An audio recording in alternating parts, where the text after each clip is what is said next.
heading east or west or south. So, from what we understand, they were out there trying to find this radioactive material.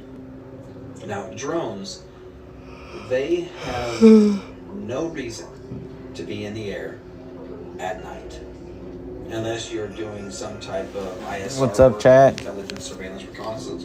Looking for bad guys, or looking for a victim, a search and rescue victim, or law enforcement, or some type of military project, right? There's no reason for a drone to be flying at night, okay? Because they don't see shit. So, unless you have thermal optics, drones really don't see stuff. You need to do mapping during the day. If you're going to do farming stuff, you mostly do it during the day.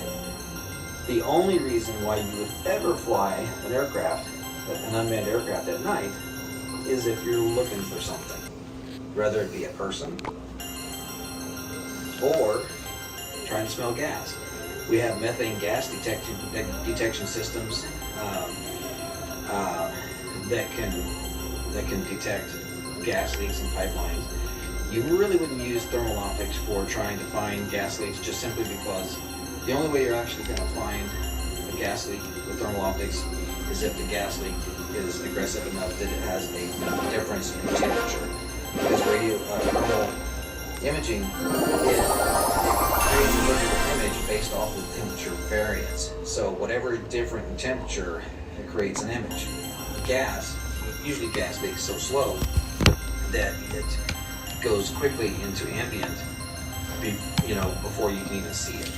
So we have special sensors that can detect gas leaks. We also have special sensors that can detect radioactive material. So with this gentleman that I had spoken with, who was trying to raise the alarm to try to get somebody in the government to say, hey, we need to work together to go try to find this nuclear warhead, none of that ever happened. They knew that warhead was on its way to the United States. That's all that ever came of it. Nothing ever happened. This government did not do anything at all to help this gentleman raise the alarm and raise awareness that there is a very deadly weapon on its way to the United States. It's out there. Nobody knows where it's at now. It left Europe, and now it's gone. Oh, it's gone.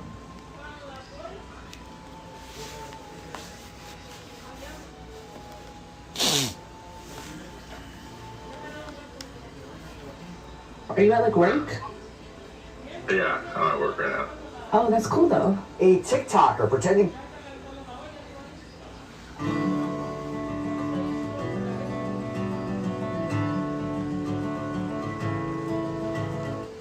Are you at work?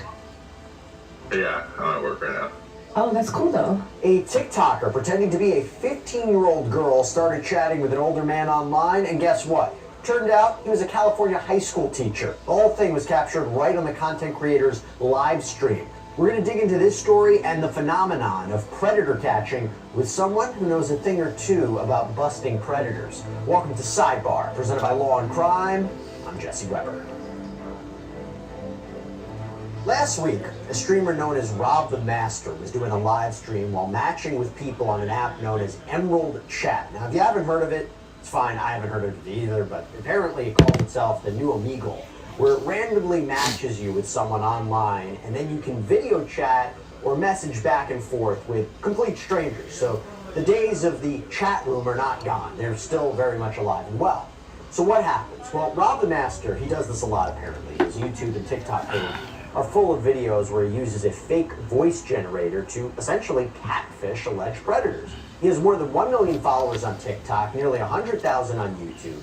And so last week, Rob, posing as a 15-year-old girl named Leah, starts chatting with someone named Kyle. Says he's 31 years old, and Leah replies that she's 15 and asks if that's okay, as in, I'm underage. Should we continue talking? And Kyle replies back, I'm sure this is not a shocker, yeah.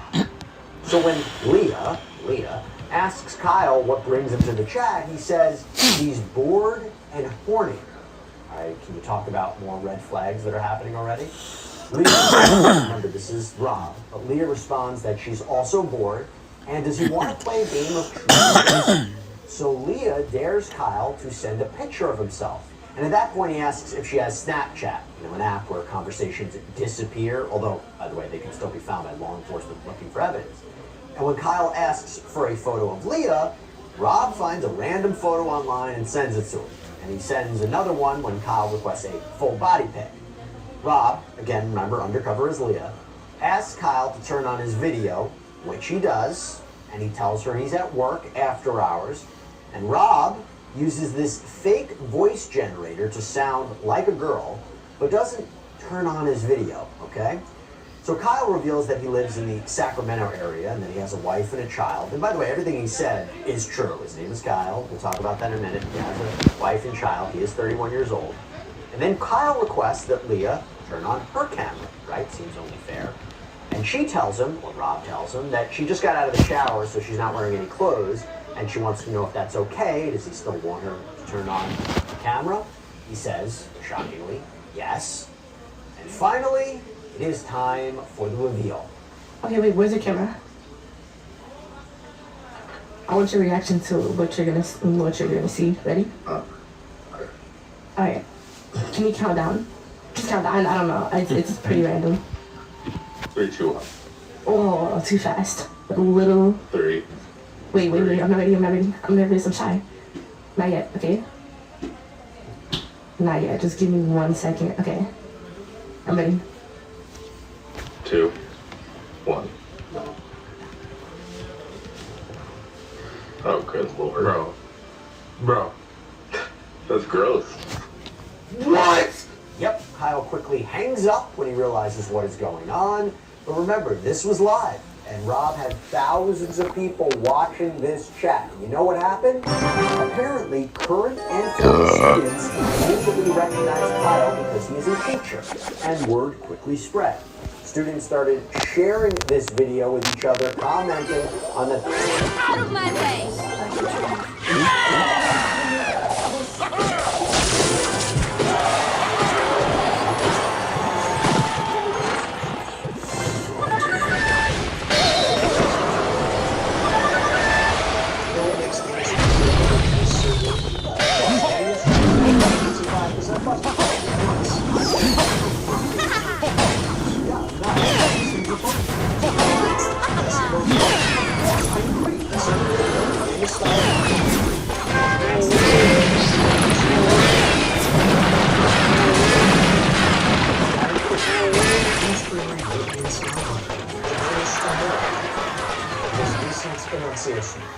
Commenting on that they knew this teacher and that he was chatting with the content creator from inside his classroom. And it turns out Kyle was Kyle Morris, a teacher at Lincoln High School outside of Sacramento, California. Again, 31 years old, married with a child. He taught media arts as part of the school's career pathway program. He also was the dog handle. Football teams at the school. Oh, I have to say, I think they spend about 80% of my time working on sidebar stories like this. I'm constantly around working on this. We have this awesome app that actually provides Upside. It's in my daily day. It's actually called Upside. Personally, it's a free app that when you're buying your daily essentials like gas, groceries, food, it can get you real money that appears in your Upside app that you can then transfer right into your bank account. As you can see here, I use Upside to find a gas station.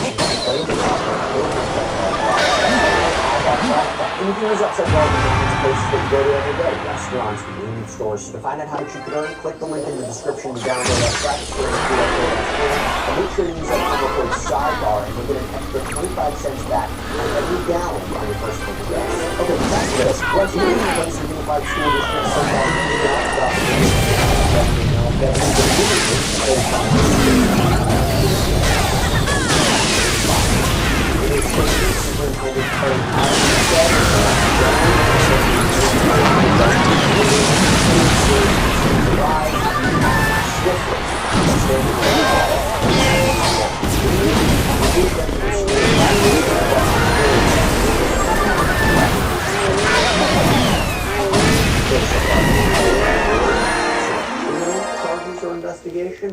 talk about this a little bit more, and I am joined by a special guest, Genesee County Sheriff Christopher Swanson, who works alongside our sidebar regular over here, Chris Hansen, on Predator Task Force Operations. And Sheriff Swanson has been so generous with his time. He's actually on a cruise, right? You're on a cruise, you're on vacation, and you took the time to come here on Sidebar, as if this guy wasn't a hero as is, as if he's not the best there is. He does this for us.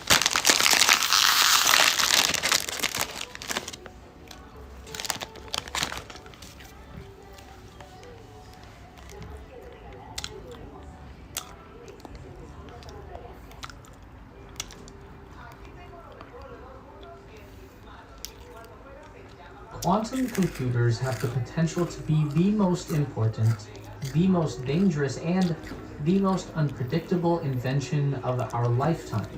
They can even become all three of those things, all at the same time. We hear this term come up every now and again. It sounds very futuristic and speculative, but quantum computers are very real. They exist right now, and they are on the verge of becoming a big part of our daily lives. Luckily, you don't need to be a physicist to understand the role that these quantum machines could play in changing the world as we know it, and I'm here to guide you into the quantum realm. Let's go.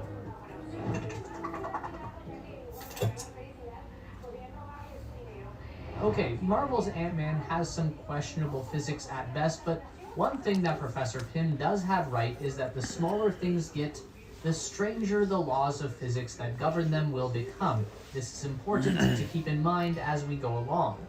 You've probably seen a quantum computer before. It looks pretty weird, more like some kind of a cross between a golden chandelier and a giant squid than anything we traditionally associate with a computer, but that's largely because our current viewpoint is a little too narrow. This thing is also a computer, the first computer, actually, as in the first ever. It was found at the bottom of the Mediterranean Sea and dates back to ancient Greece. It is known as the Antikythera mechanism. It was used to predict the movements of the sun, the moon, and the earth. It could have forecasted a solar eclipse today. And this computer also looks pretty weird. Although these shiny golden mechanisms we're seeing are just artistic recreations.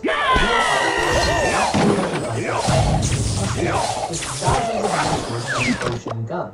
Calculating machines have taken many forms over the centuries, but they've been used by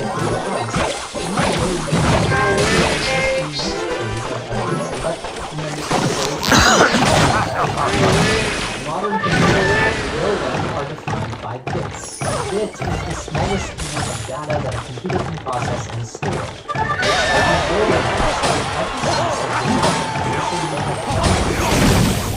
Bit is always existing in one of two states, kind of like a switch.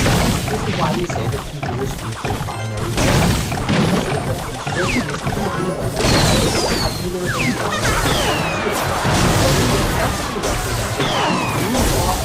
down, left, or right, as long as each bit is within of a binary computer.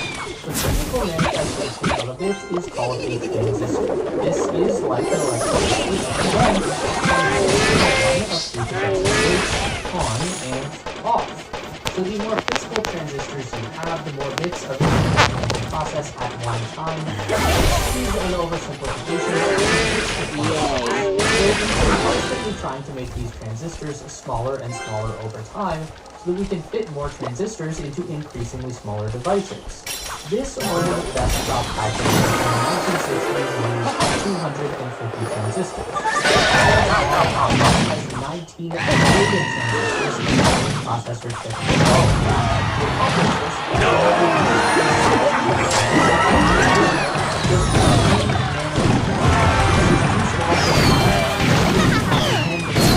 Slightly wider than a strand of which is 2.5 nanometers. It's possible the transistors could be reduced to 1 nanometer there is a physical limitation on you're still limited by the binary and this quantum computer uses